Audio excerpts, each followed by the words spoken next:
Me encuentro con el doctor en física nuclear, investigador, profesor, el doctor Modesto Montoya, a quien le vamos a dar la bienvenida. Muchas gracias por recibirnos en su casa. ¿Cómo se siente? Gracias, María Pillo. Bueno, muy bien, estamos, como tú ves, en verano y eso da ganas de salir, pero te he esperado para conversar contigo. Así es, hemos estado coordinando esta entrevista porque justamente queríamos hablar un poquito sobre ciencia y tecnología en los niños y jóvenes.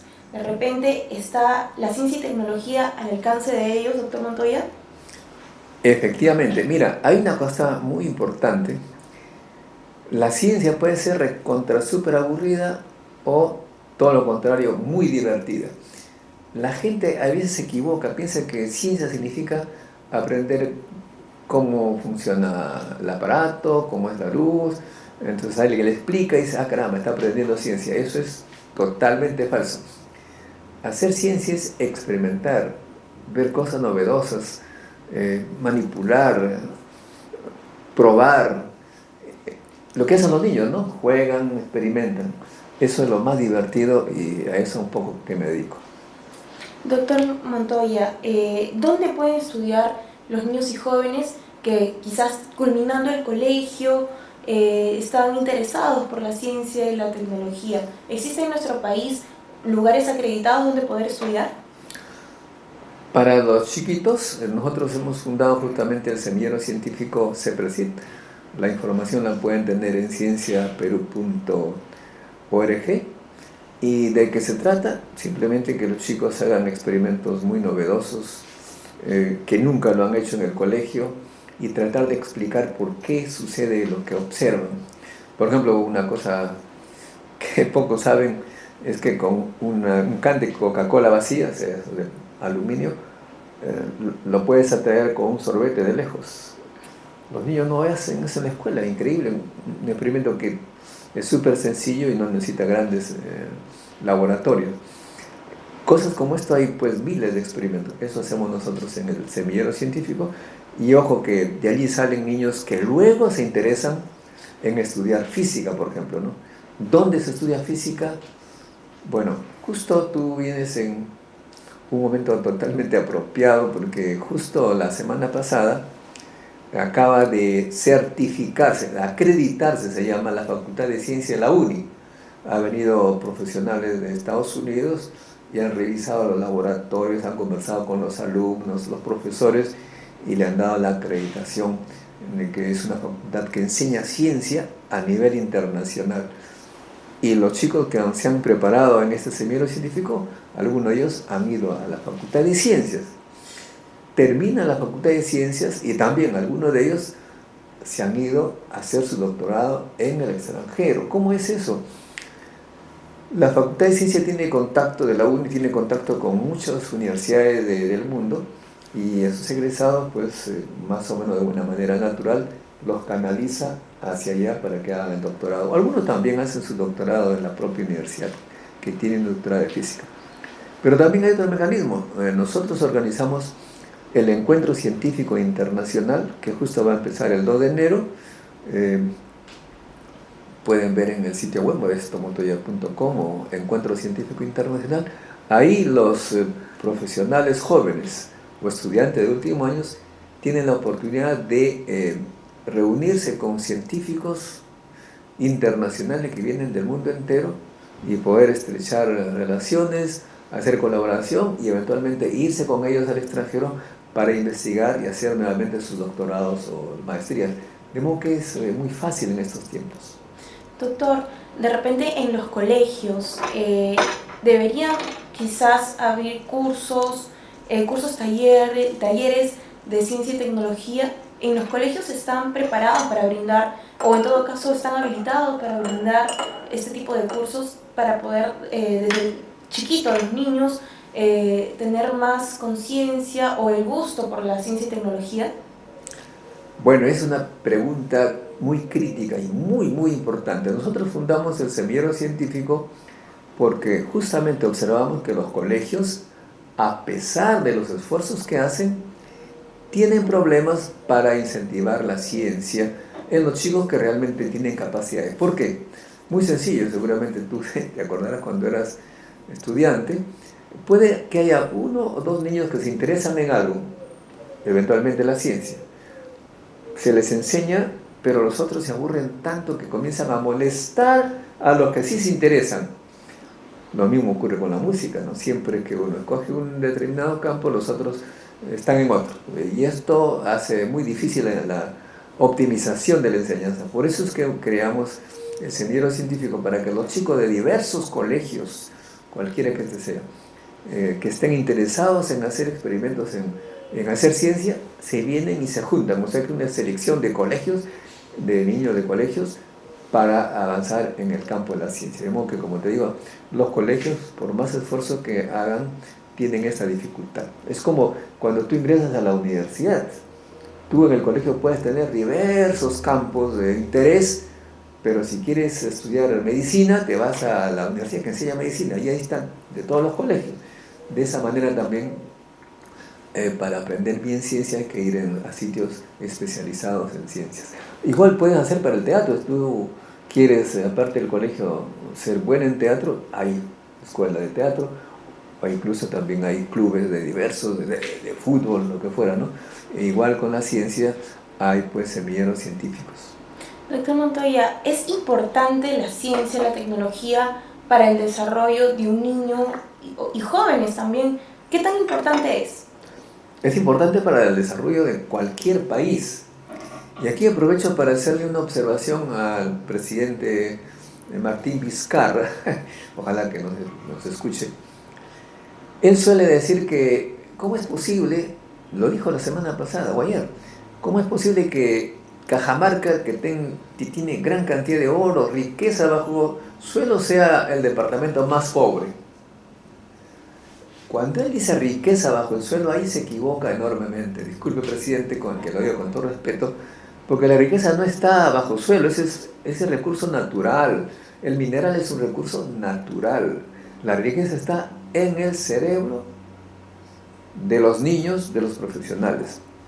Ejemplo concretísimo, todo el mundo lo conoce, es el caso de Bill Gates.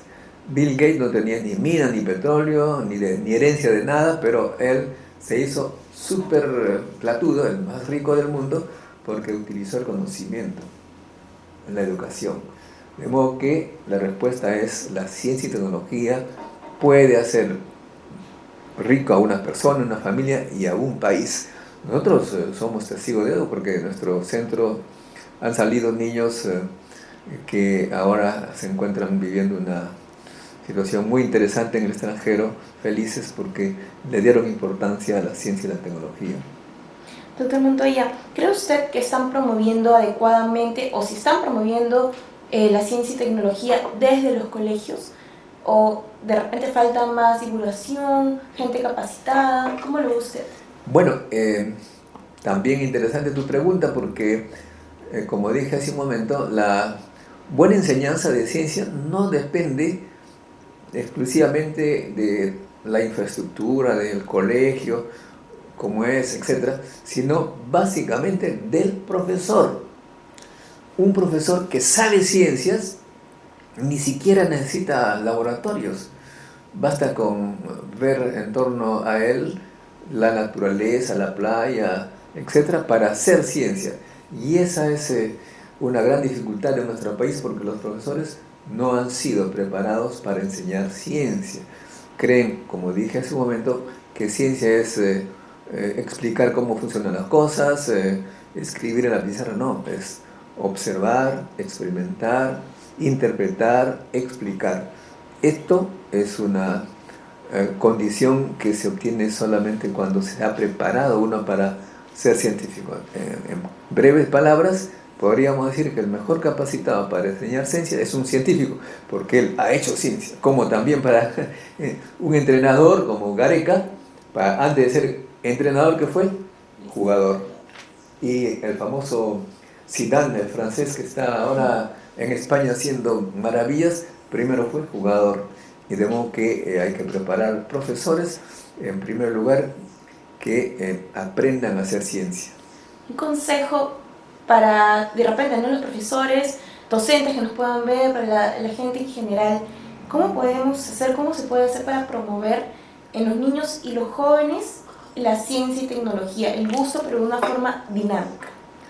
Bueno, yo los invito a participar en nuestra experiencia en el CEPRESID. Ya les dije, pueden entrar a mi página web. La manera de promover la ciencia en los niños y en todos es que sea divertida como cualquier cosa. Y, por ejemplo, los padres de familia.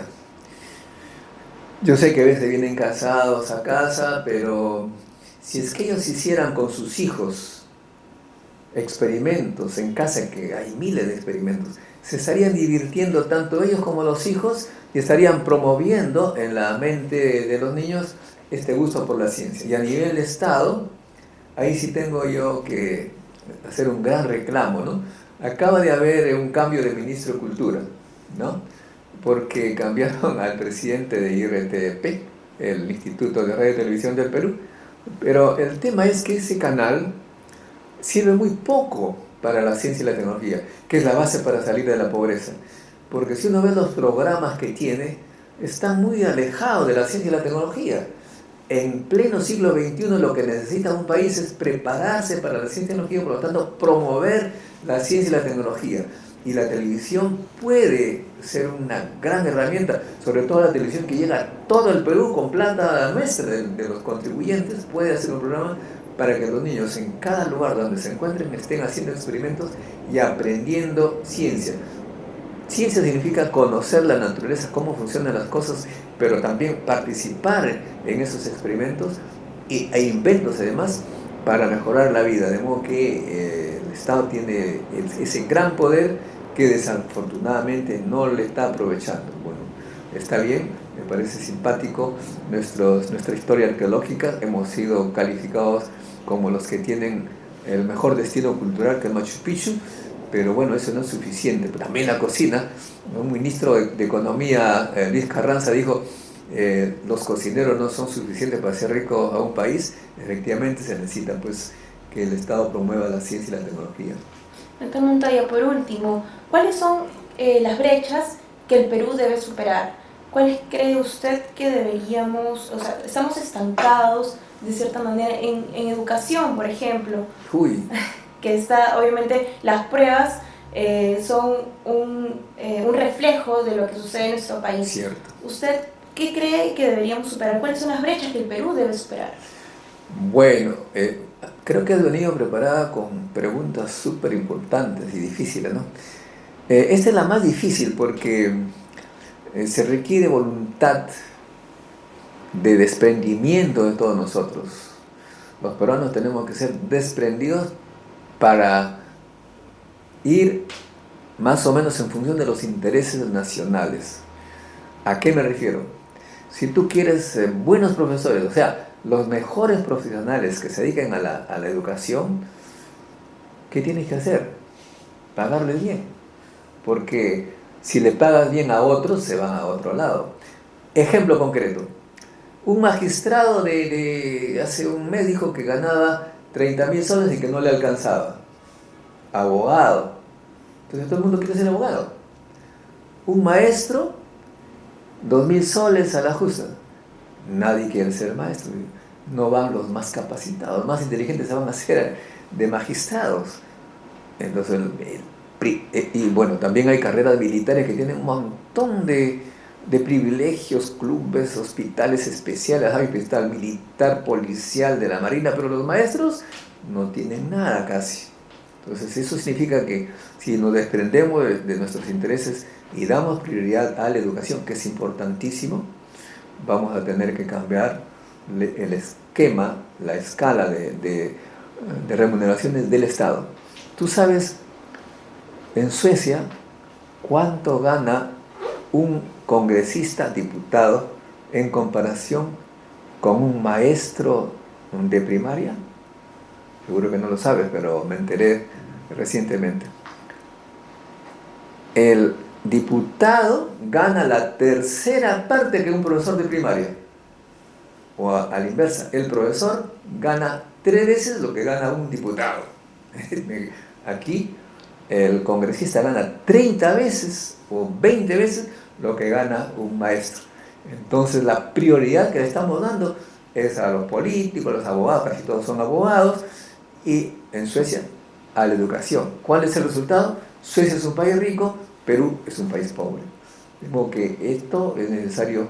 Yo sé que es difícil porque nadie se quiere desprender de sus digamos, adquisiciones que han tenido como derechos, pero si queremos cambiar el Perú tiene que haber esa política para tener los mejores elementos en el campo de la educación.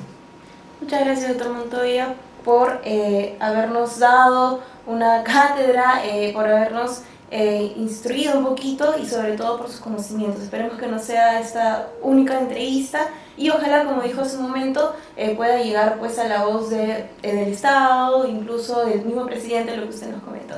Sobre todo, me gustaría realmente que llegue al corazón de los peruanos, que los peruanos entiendan, creo que la mayoría ha entendido, que la educación va a cambiar la historia de sus vidas. Mira, te hablo como persona experimentada en ello. Yo nací a 3.600 metros sobre el nivel del mar.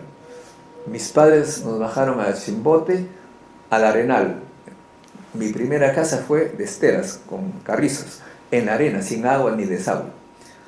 Me gustó el estudio, me gustaba la ciencia porque mi abuelo me enseñó ciencia. Vine a la UNI a estudiar ciencias y no vivo tan mal. En cambio, aquellos que no tuvieron esta educación siguen pobres en los arenales. O sea que esto es un mensaje no para decir, modesto, no, sino que cada uno de ustedes tiene que pensar que la educación cambia la vida de sus familias y por lo tanto tenemos que unirnos, no para hacer partidos políticos, sino para que juntos tengamos un movimiento y obligar a que los políticos tomen las decisiones correctas en función de la educación, que quiere decir el futuro del país. Muchas gracias, doctor Montoya. Muchas gracias a todos. Conmigo será hasta una próxima entrevista. Muchas gracias.